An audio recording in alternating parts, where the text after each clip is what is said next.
yëkkati naa waxee deele Abdoulaye Wilane nar ak ñun Vox Populi ne ma Abdoulaye Wilane a ngi deltu ginnaaw ci kàddoom de Tribune yéen kaay mel ni ku naan maan moo yey ndegam ñi gën a jege président Macky Sall ñooy def ci suuf asantuma la ak Abdoulaye Wilane yéen kaay des médias bi ne ma mooy yéen nee nañ borom butiku mbagg boo gis boo xaree xol ba fekk ca magasin xaral xolu Idrissa Seck ak bu Amadou Ba saa si tembe nag gisuñu lu dul wuutu président Macky Sall Tribune yéen kaay ne ma moo na ci seen dënn waaye nag ñemewuñ koo ŋaang fi mu toll nii ci place Macky Sall 2024 Amadou Ba ak Idrissa Seck ñoo ko fa bëgg wuutu doon candidat Benno Bokk Yaakaar Tribune ne ma Amadou Ba moom solal na boppam yëre plan B ba noppi maanaam budul buur di bumi su président Macky Sall mënta nekk candidat moom Amadou Ba moom taxaw na ngir doon plan B bu coalition bi yéene kaay bi ne ma waroo ak Idrissa Seck sa asitem bay digganteem ak président Macky Sall bu doon mburoog soow la fuur na bay bëx-bëx yi neexatul de bu doon sëy la daanaka ñaanuk baat am na ci waaye nag maye ko moo des laaj ba mooy ku tëyee baat ba Tribune ne ma en tout cas réeroo am na de diggante président Macky Sall ak Idrissa Seck moo tax nag moom Idrissa Seck ma ngay sàkku ñu investir ko 2024 waaye nag coow laa nga cëppandub teen ba gaaña amul baax la élection yi di waxal yéene kaay bi ne ma moom Idrissa Seck ca Thiès dafa nërmeelu daanu ba daal di xalangu ndax nag koo xam ni fa nga dëkk mënoo faa am ndam yow mën nga laaj réew mi Vox Populi ne ma en tout cas moom Abdoulaye Wilane tey deltu na gannaaw ca la mu waxoon ne président Macky Sall mënta amaat mandat ci réew mi Abdoulaye Wilane mel ni ku daan sénégalais yi naxee mbaay la woon dama bëggoon yëkkatiwaat sama parti dugalaat leen ci débat politique bi moo tax ma ci doon addu Wilane naan coowal troisième mandat du ma ci wax ndax waxtu wi ci boppam moo jotagul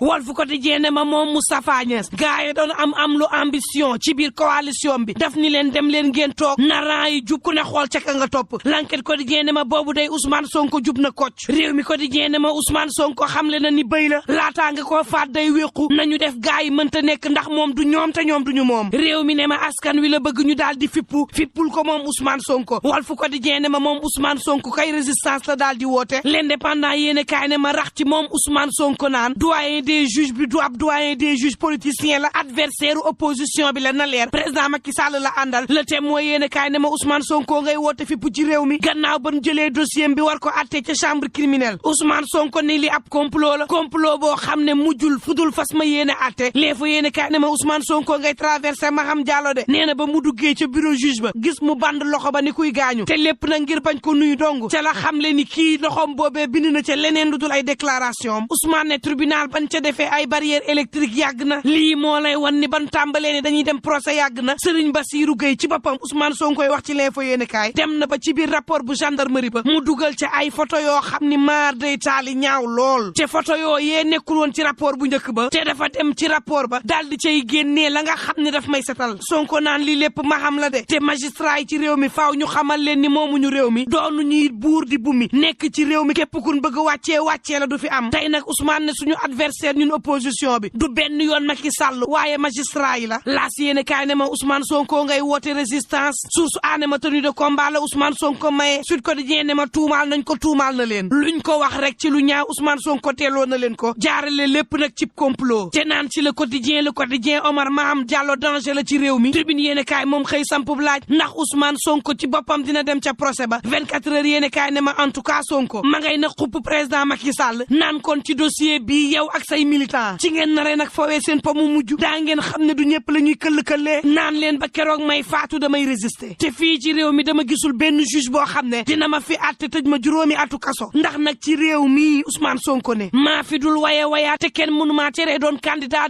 2024 maître El Hadji Diouf ci laas yéene kaay ne en tout cas leen xamal naa la ko moom képp koo xam ni def nga loo war ta def daañu rëq sa ndigg leer na Ousmane Sonko ci l'Observateur ne dama ne la maître Dior Diagne bëggoon moo am ci réew mi yàq-yaxee sama der tu umaal ma wili pande ma falan jëm ak man lii mooy schéma bi maître Dior Diagne ci l'Observateur ne ko déet Ousmane jëlal siis nga toog ma xamal la ñaari baat yërmande moom daar xamal ne aw ma ko ci yow mënuma koo am ci waajur wu mel ni yow maître naan kon Allah subhanahu wa taala dafa ne wax leen dëgg ak ci lum leen mën a jural maître Dior Diagne naan Ousmane Sonko dakkaloo benn yoon du tudd sama tur bi ci coowal Adji Sarr li naan maître Dior Diagne ci complot bi la bokk Dior Diagne naan kon Ousmane yaa gën a xam ni xaw ma kenn ku bokk ci complot bi te xam nga ni xaw ma la te musuma laa gis xaw ma Adji Sarr xaw ma Ndeye Khady Ndiaye xaw ma Sidi Ahmed Mbaye xaw ma capitaine Touré xaw ma docteur Gaye maanaam ñi ñu cité ci mbir mi xaw ma ca kenn xam nga ni it saisir naa bâtonnier bu ordre bi ngir mu daal di leeral mbir mi ndax nag SMS boobee ñu may tuumaal naan maa ko yónnee mësta am joor ne damaa bëggoon it bâtonnier ba daal di topp képp ko xam ni nee nga maa la ko yónnee Dior Diagne naan kon Ousmane Sonko xam nga ne samay téléphone xool nañ ko amul lenn sos yi may sosal ba ko ni ngay martyriser soxna ba ko te sos si taajuñ ko fenn lu dul man maay soxnay Antoine Félix Diome joor ne waa ndax loolu jar naa tuñal nit te ba tey coow li fi muy toll kenn musuma porter plainte Dior Diagne naan kon en tout cas cell ji doy na ndax dëgg ci boppam mi ngi bëgg leer Ousmane Sonko ci Le Quotidien naan kon dëggulaan mbir mi ab complot la te complot bi kenn mënuma caa tëj Walf Quotidien na ma en tout cas résistance lay woote moom Ousmane Sonko fippu nag gaa yi dem jàppale ko ci mbedd yi critique yéene kaay ne ma la amoon mars day boo moytul mu amaat ci réew mi l'enquête ne ma en attendant moom Ousmane Sonko ma ngay woote nice ab meeting am dimanche ca Kër Massar Tribune yéene kaay ne ma boobu gaa yaa ngi waajal luñ leen may ñu jël gendarmerie ci boppam daal dinay engagé ay auxiliaires yu contingent 2018 2020 ak 21 boobu source a xamal ma ni beneen plainte day daal dinay taw ci kaw Cheikh Yérim Seck directeur général bu AHS Cheikh Tidiane Ndiaye moo ko porté plainte xamle na ni la Cheikh Yérim wax ci moom ci téeréem bi dara du ca dëgg Dakar Times ne ma boobu nasaraan sa day ña ngay def ay enquête ci jam ñaajo ak lan moo tax a jóg nag projet bi Tribune yéen kaay ne ma boobu réew maa nga metteelu ne ca Sabadola ñetti femme ñoo ca ñàkk seenu bakkan ci suuf soo xam ne dafa màbb seenu kaw ñu daal di faatu laas yéen kaay ne ma ci Libi benn doomu Sénégal xale bu góor moom la ñu kidnappé daal di koy jël jaay ko ci enchère ya 3 millions dañu ko jaayee moom sénégalais boobee ca Libi ak lu mën a am mbokk yi nañuy ñaan jàmm te yendoog jàmm